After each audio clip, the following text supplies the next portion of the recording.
Le 9 août de l'an 378. L'air sent non pas le triomphe, mais la chair brûlée, la poussière et le fer rougi à blanc. 40 000 personnes crient dans un piège sans issue, et ce cri étouffe même le martèlement des sabots qui ébranlent la terre. Quelque part là-bas, sous une montagne de cadavres ou dans une maison de paysans en feu, se trouve l'homme le plus puissant du monde, dont le corps ne sera jamais retrouvé. Comment la machine qui avait conquis les terres connues a-t-elle perdu sa tête et son cœur en un seul jour, permettant aux réfugiés d'hier d'anéantir la fleur de l'armée romaine? La réponse ne réside pas dans la tactique du dernier jour, mais dans la famine qui avait commencé 2 ans avant la catastrophe. En l'an 376, sur la rive nord du Danube, se déroulait quelque chose d'inconcevable, rappelant un fourmilière dans laquelle on aurait enfoncé un bâton incandescent. L'historien romain Ammien Marcellin décrivait cela comme une invasion sans début ni fin, lorsque des milliers de personnes, en panique, se pressaient contre le fleuve. La cause de ce chaos était la peur d'un nouvel ennemi inconnu, qui chassait les tribus germaniques de leurs terres ancestrales aussi facilement que le vent chasse les feuilles sèches. Ces nomades, comme fusionnés avec leurs chevaux, inspiraient l'horreur même aux farouches Goths, les poussant à implorer Rome de les sauver. L'empereur Valence, se trouvant loin, à l'est, vit dans cette foule à la frontière non pas une menace, mais une brillante occasion de remplir les caisses et l'armée avec le sang des autres. Les Romains appelaient la frontière fortifiée de l'Empire, séparant la civilisation de la barbarie, limès. Ce n'était pas simplement un mur ou une rivière, mais une barrière psychologique, au-delà de laquelle la loi s'achevait et le chaos commençait. Valence ordonna d'ouvrir cette barrière, permettant à la tribu des Tervinges de traverser le Danube. Mais cette décision fut comme l'ouverture des écluses pendant une inondation. Des bateaux, des radeaux et même des troncs d'arbres évidés envahirent le fleuve. Et beaucoup se noyèrent dans le courant rapide, essayant d'atteindre le paradis romain promis. Cependant, sur la rive sud, ce n'était pas le paradis qui les attendait, mais le calcul cynique des fonctionnaires romains qui voyaient dans les réfugiés une proie facile. Les commandants en Thrace, Lupicin et Maximus, au lieu d'alimenter les nouveaux sujets, créèrent une famine artificielle pour troquer contre toutes les possessions des mourants. Les sources attestent d'un taux d'échange monstrueux, où pour un chien qu'on pouvait manger, les Goths donnaient leurs propres enfants en esclavage. Imaginez des mères qui, regardant les yeux vides de leurs enfants, choisissent entre leur mort de faim et la vie en chaîne, les échangeant contre un morceau de viande dure. Cette cruauté s'accumulait goutte à goutte, jusqu'à ce que la coupe de la patience déborde, transformant les supplications d'aide en rugissements de haine. Les barbares, admis comme boucliers vivants pour l'Empire, se trouvaient maintenant à l'intérieur de ses frontières, armés de désespoir et d'épées qu'ils avaient clandestinement fait passer devant les gardes corrompus. La tension atteignit son paroxysme au mur de la ville de Marcianopolis, où l'avidité romaine se heurta à l'orgueil gothique. Lupicin, essayant de décapiter la révolte, invita les chefs des Goths à un banquet, mais au lieu de diplomatie, le sang coula, et le bruit du festin fut remplacé par le cliquetis des armes. Ce qui avait commencé comme une opération humanitaire se transforma instantanément en guerre à grande échelle, au cœur même de l'Empire, où les esclaves d'hier devinrent les chasseurs. Les Goths, s'unissant sous les bannières de leur chef Fritigerne, commencèrent à ravager les terres de Thrace, et la fumée de leur feu était visible à des dizaines de kilomètres.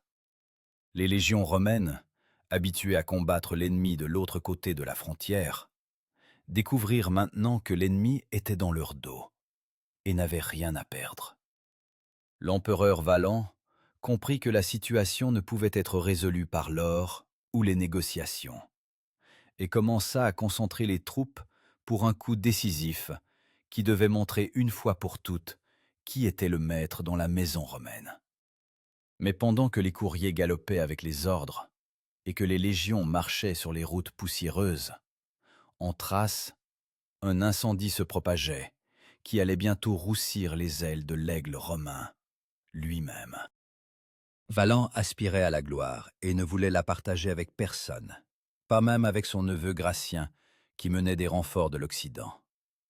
Cette fierté, mêlée à la sous-estimation de l'adversaire, commençait déjà à paver la route vers Andrinople, où le destin de l'Empire se déciderait non par des négociations, mais par le fer. La scène était prête, les acteurs prenaient leur place. Mais aucun Romain ne se doutait encore qu'il se dirigeait non vers une bataille, mais vers un sacrifice. Les rues de Constantinople, en ces étouffantes journées printanières de l'an 378, bouillonnaient de colère, plus dangereuse que n'importe quel glaive barbare. L'empereur Valens, arrivé dans la capitale pour rassembler des forces en vue de la vengeance, entendit au lieu de soutien les malédictions de la foule à l'hippodrome, l'accusant de lâcheté et d'inaction, pendant que les Goths incendiaient des villages à seulement quelques jours de marche. L'historien romain Ammien Marcellin écrit que la fureur populaire était si grande que l'empereur quitta précipitamment la ville, jurant de n'y revenir qu'après une victoire complète, ignorant que cette promesse deviendrait prophétique dans le sens le plus sombre. Pour apaiser cette tempête et écraser l'ennemi, Valan appela non pas de simples gardes frontières, mais l'élite véritable, les troupes mobiles qui étaient le point d'acier de l'Empire. Ces unités d'élite, non attachées aux garnisons et suivant personnellement l'empereur, s'appelaient comitatenses. La préparation de la campagne ressemblait à l'assemblage d'un mécanisme géant et extrêmement complexe, où chaque pièce devait fonctionner à la perfection. Sinon la catastrophe serait inévitable avant même la rencontre avec l'ennemi. Imaginez des montagnes de provisions qu'il fallait transporter derrière l'armée. Des milliers de chariots chargés de grains, de vin et de vinaigre, grinçant sous le poids de leur cargaison sur les routes défoncées. La base de la ration du légionnaire lors de telles campagnes n'était pas du pain frais, qui moisissait instantanément à la chaleur, mais une galette de pierre, capable de se conserver des mois et brisant les dents aussi bien que la pierre. Cette ration sèche, que les soldats ramollissaient dans l'eau, ou un vin bon marché pour simplement l'avaler, s'appelait buxellatum. L'équipement que ces hommes portaient sur eux, sous le soleil brûlant des Balkans, transformait chaque kilomètre de marche en une torture raffinée d'endurance. Les reconstitutions modernes et les données du traité de Végès montrent que l'ensemble complet d'armement, incluant les effets personnels et l'outil de terrassement, pouvait peser plus de 40 kilogrammes. Les ennemis étaient particulièrement terrifiés par les courtes javelines de jet à pointe alourdie de plomb que les Romains fixaient à l'intérieur de leurs boucliers et lançaient avant le combat au corps à corps avec une précision mortelle. Cette arme mortelle, capable de percer un bouclier et de clouer le bras de l'ennemi à son torse, s'appelait plumbata. L'armée rassemblée par Valens représentait une force bigarrée mais redoutable, dans laquelle se mêlaient la discipline romaine et la fureur des mercenaires. Parmi les casques étincelants et les étendards aux dragons, marchaient des détachements d'archers et de cavalerie, dont beaucoup étaient eux-mêmes d'origine barbare, engagés pour combattre leurs propres congénères contre de l'or romain. Les historiens évaluent les forces que Valens parvint à rassembler sous sa main à environ 15 ou 20 000 hommes, bien que certaines sources antiques exagèrent ces chiffres pour justifier l'ampleur de la défaite à venir.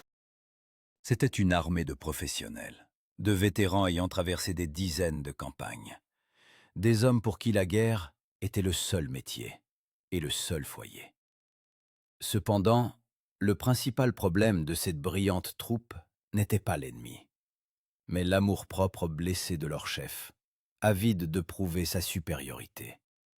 Valens savait que de l'Ouest, son jeune neveu et co-empereur Gratien, qui avait déjà remporté des victoires sur les barbares du Rhin, accourait à son secours. Et cette pensée lui était insupportable. Les éclaireurs apportèrent un rapport qui devint l'étincelle fatale dans la poudrière des ambitions impériales. Ils signalèrent que l'armée gothique ne comptait que 10 000 guerriers. Cette erreur tragique de reconnaissance, qui n'avait pris qu'une partie des forces pour l'ensemble de l'armée ennemie, fit croire à Valan qu'une victoire facile et rapide était déjà dans sa poche. Les troupes se dirigèrent vers Andrinople, la ville qui devait servir de base pour l'approvisionnement et dernier bastion de la civilisation avant les champs sauvages.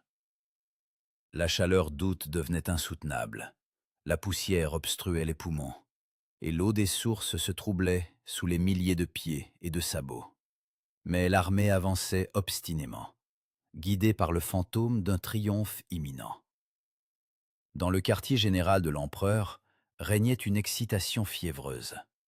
Les conseillers débattaient de savoir s'il fallait attendre Gratien ou attaquer immédiatement.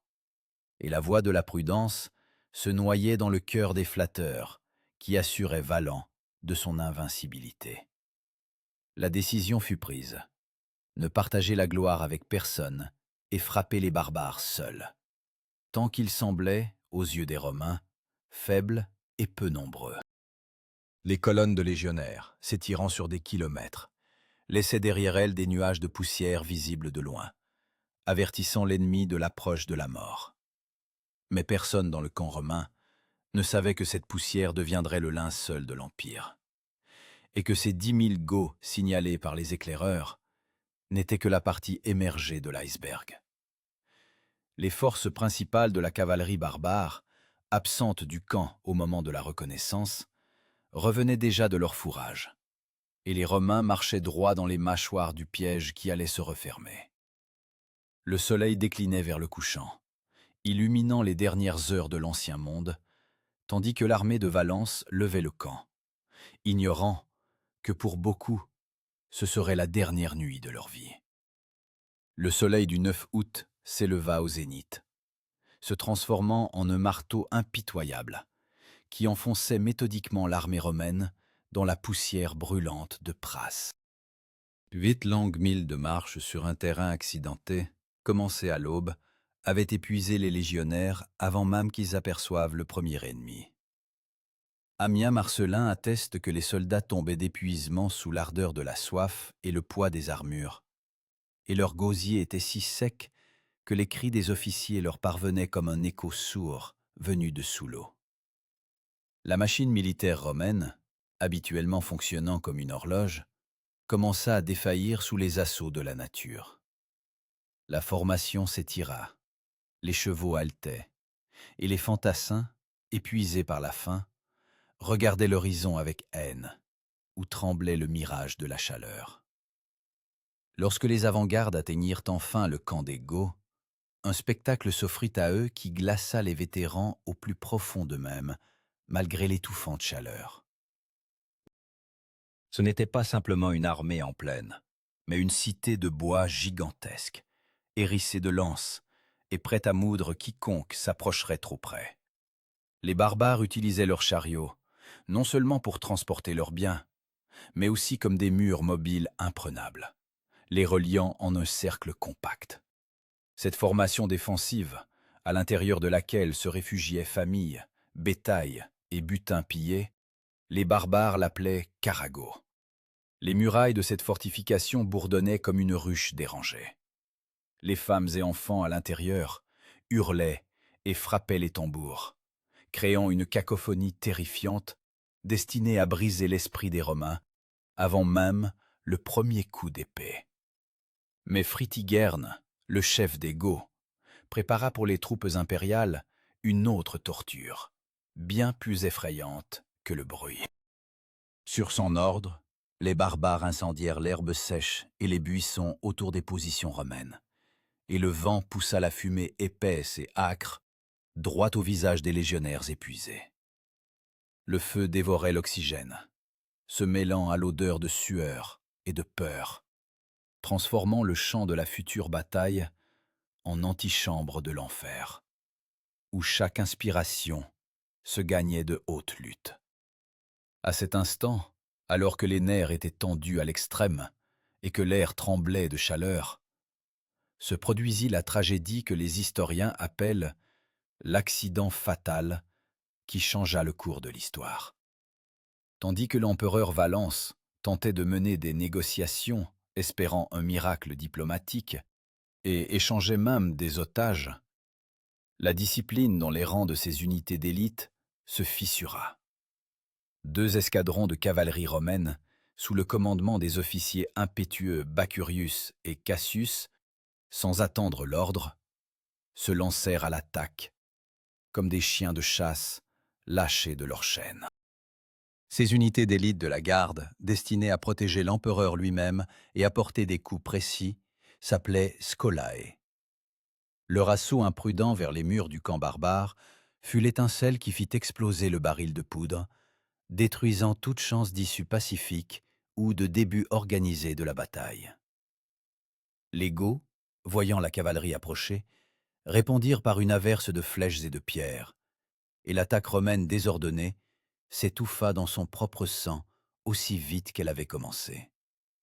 Bacurius et Cassius durent se replier, mais le mécanisme de destruction était déjà enclenché. La formation d'infanterie, voyant la fuite de sa cavalerie et l'ennemi enragé, vacilla. Le chaos enveloppa instantanément les lignes avant. Les légions, debout sous le soleil brûlant et respirant la fumée, furent entraînées dans le combat sans formation, sans plan et sans ordre. C'était comme si une digue avait cédé au point le plus faible, et le torrent impétueux des événements emporta les hommes vers la destruction. Le fracas des boucliers, les cris des blessés et le mugissement des cornes barbares se fondirent en un seul bruit monstrueux, étouffant la voix de la raison. Mais le pire était encore à venir. Tandis que les Romains, aveuglés par la fumée et la fureur, s'enlisaient dans une boucherie insensée près des chariots, la terre se mit à trembler sous un nouveau rythme sinistre.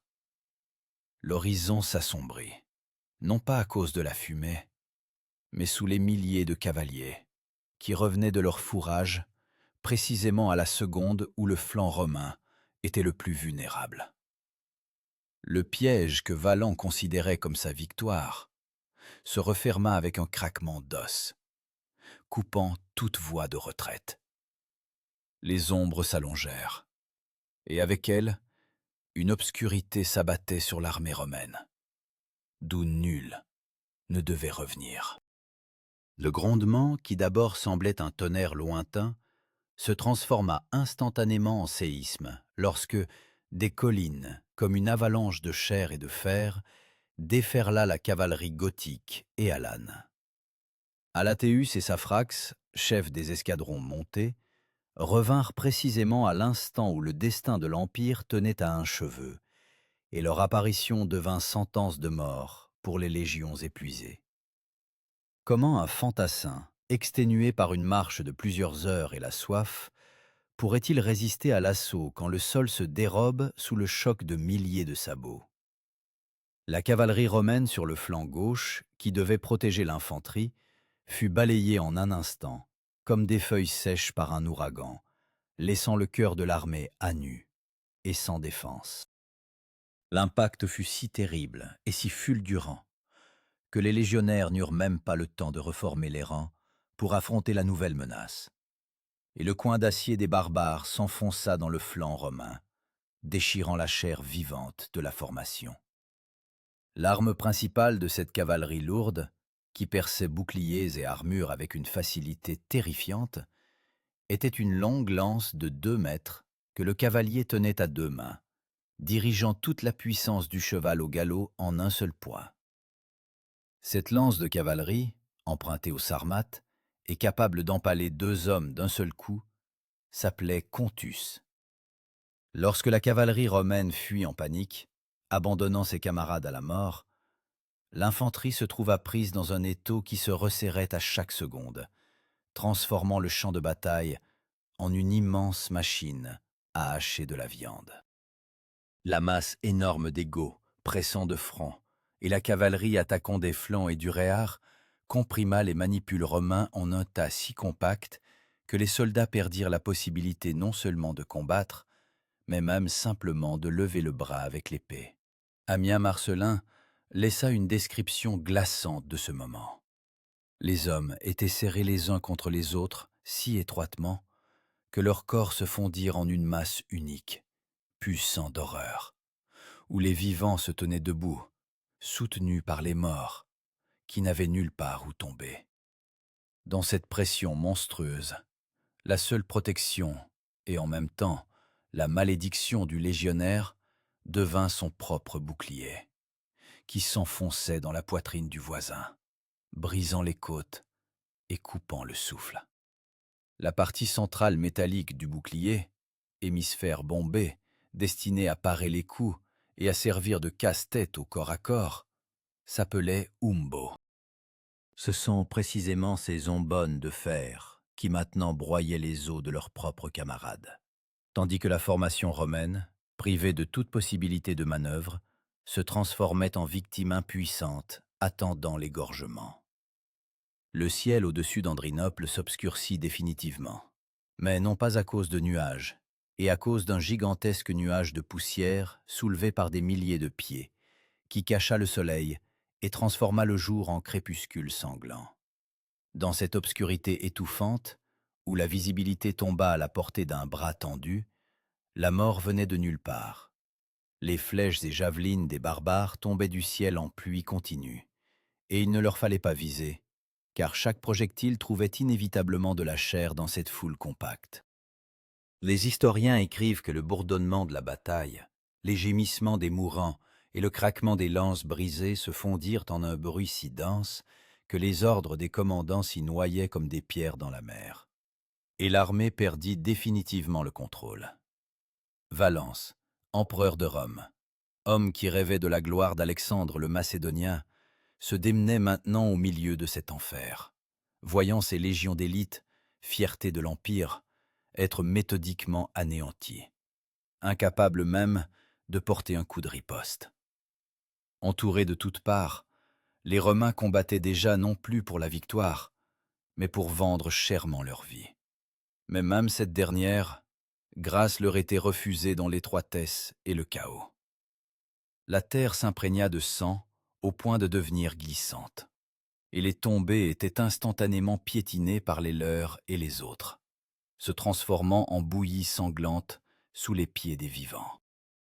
Tandis que le centre tenait encore de ses dernières forces, accomplissant des prodiges de courage des condamnés, les flancs commencèrent à s'effriter, et le cercle d'encerclement se resserra définitivement, coupant toute voie de salut. Ce n'était déjà plus un combat entre deux armées, mais une extermination méthodique, une exécution étirée dans le temps, où les bourreaux ignoraient la fatigue et les victimes n'avaient aucun espoir. Dans ce brouillard sanglant, au milieu de milliers de gorges hurlantes, disparaissait non seulement une armée, mais une ère entière de supériorité militaire, cédant la place à une force primitive venue reprendre ce qui lui appartenait. Lorsque le soleil sanglant commença à sombrer à l'horizon, illuminant la scène du plus grand déshonneur de Rome, sur le champ de bataille d'Andrinople se joua le dernier acte de la tragédie qui changea à jamais le destin du monde. Le général Victor, l'un des rares commandants survivants, se frayait désespérément un chemin à travers le chaos vers l'endroit où devaient se tenir les légions de réserve des Bataves, espérant les jeter dans la bataille et sauver l'empereur. Mais au lieu de rangs ordonnés, il ne trouva que le vide et la poussière. La réserve d'élite, ayant vu la boucherie au centre, désertera simplement, laissant son maître mourir seul.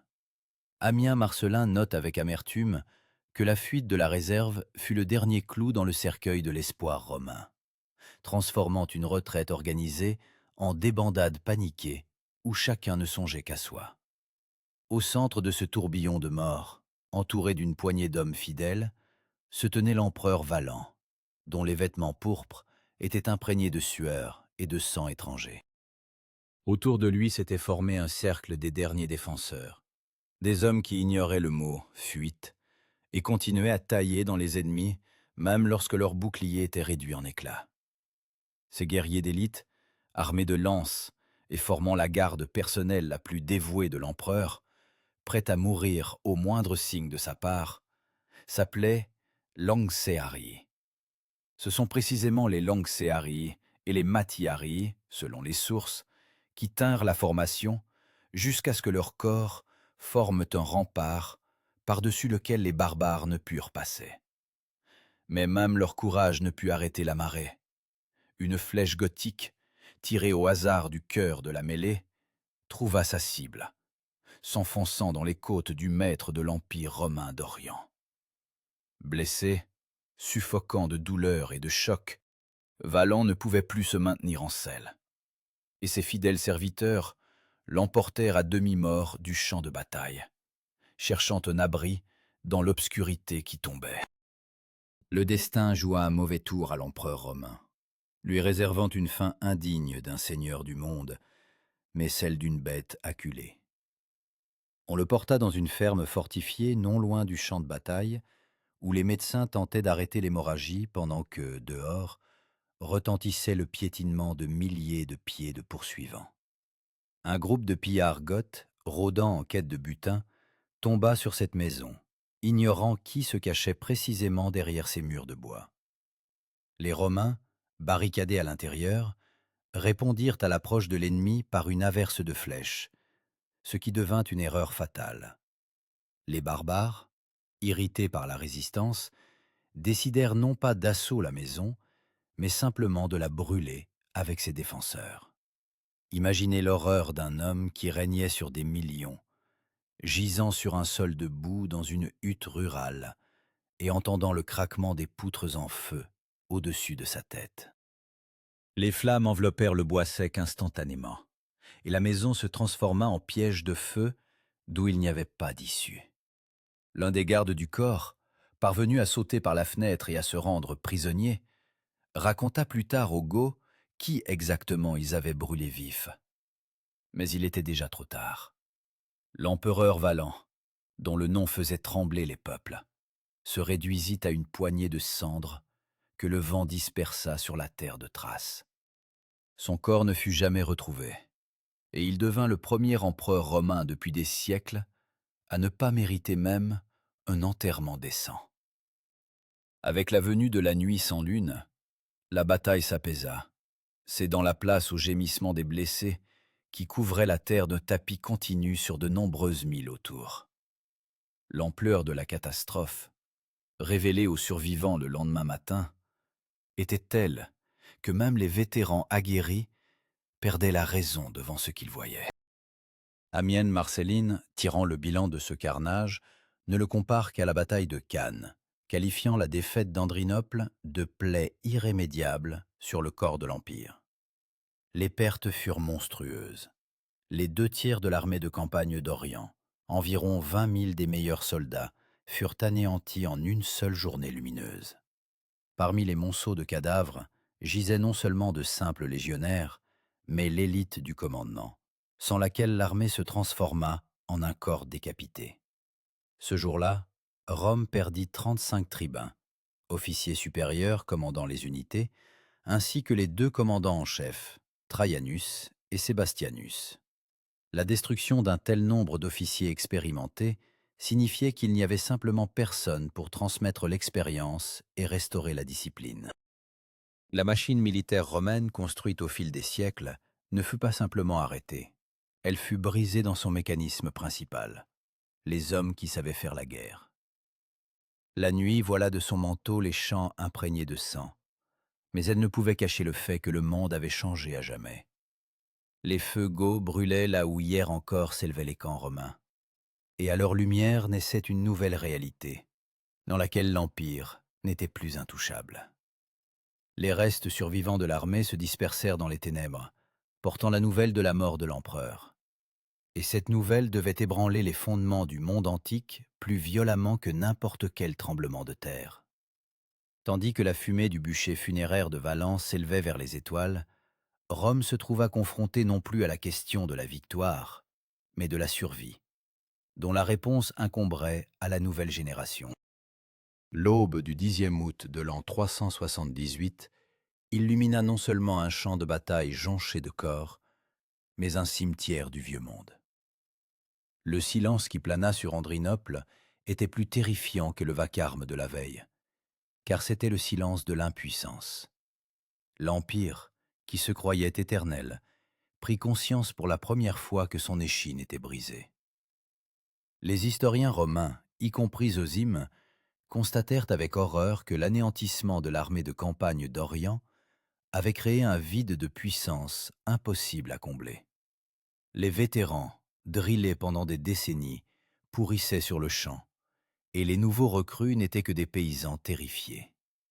Pour panser tant bien que mal cette plaie béante et prévenir l'anéantissement total de l'État, le nouvel empereur Théodose dut franchir une étape autrefois considérée comme une humiliation impensable.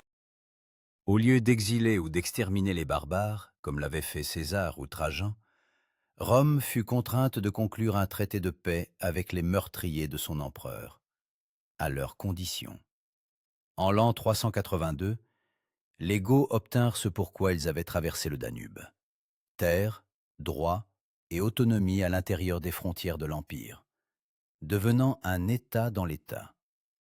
Ce nouveau statut imposé, où des tribus barbares entières s'installaient sur le sol romain non comme sujets conquis, mais comme alliés indépendants, tenus seulement de combattre pour l'empereur sous le commandement de leur propre chef, reçut le nom de Foederati. L'introduction de l'institution des Foederati marqua le début de la fin de l'armée romaine classique. Désormais, les frontières étaient gardées par les mêmes hommes qui les avaient attaquées la veille, et la loyauté de ces mercenaires ne dépendait que du tintement de l'or. La discipline de fer des légions, où chaque soldat était un rouage dans un mécanisme unique, céda la place à la fureur sauvage, mais efficace, des escadrons montés barbares. Andrinople mit un point final à l'ère de l'infanterie. Le pas lourd du légionnaire, qui avait ébranlé le monde pendant un demi-millénaire, s'éteignait, laissant place au fracas de la cavalerie, qui dominerait les champs de bataille pendant le millénaire suivant. Les théoriciens militaires modernes, tels que Charles Oman, qualifient ce jour de ligne de partage de l'histoire militaire.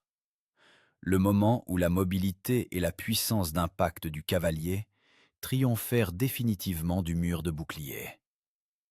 Les Romains, toujours aptes à apprendre de leurs ennemis, commencèrent à adopter la tactique de ceux qui les avaient vaincus: allonger les épées, alourdir les armures et miser sur la cavalerie. Mais le prix de cette leçon fut monstrueux. Le mythe de l'invincibilité de Rome brûla avec Valan dans cette hutte, et cette fumée fut vue par tous les peuples aux frontières, des Pictes en Bretagne aux Perses en Orient. Les conséquences de cette catastrophe se propagèrent en cercle sur les eaux de l'histoire pendant encore des siècles.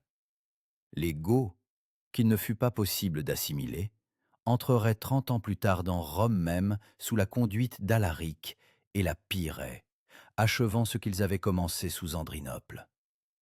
L'Empire survécut, mais il muta, se transformant en Byzance, où le droit romain se mêla à la culture grecque et à la puissance militaire barbare.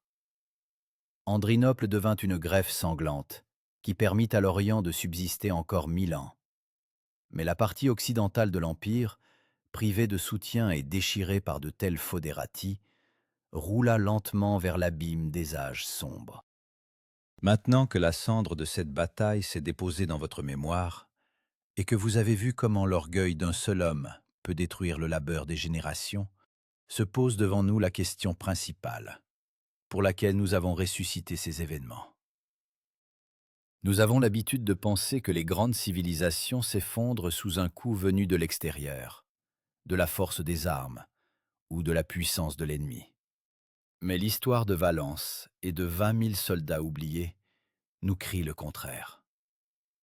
Les Goths ont-ils vaincu parce qu'ils étaient plus forts, ou parce que l'avidité romaine transforma les réfugiés en monstres, et que l'envie impériale poussa l'armée dans le piège?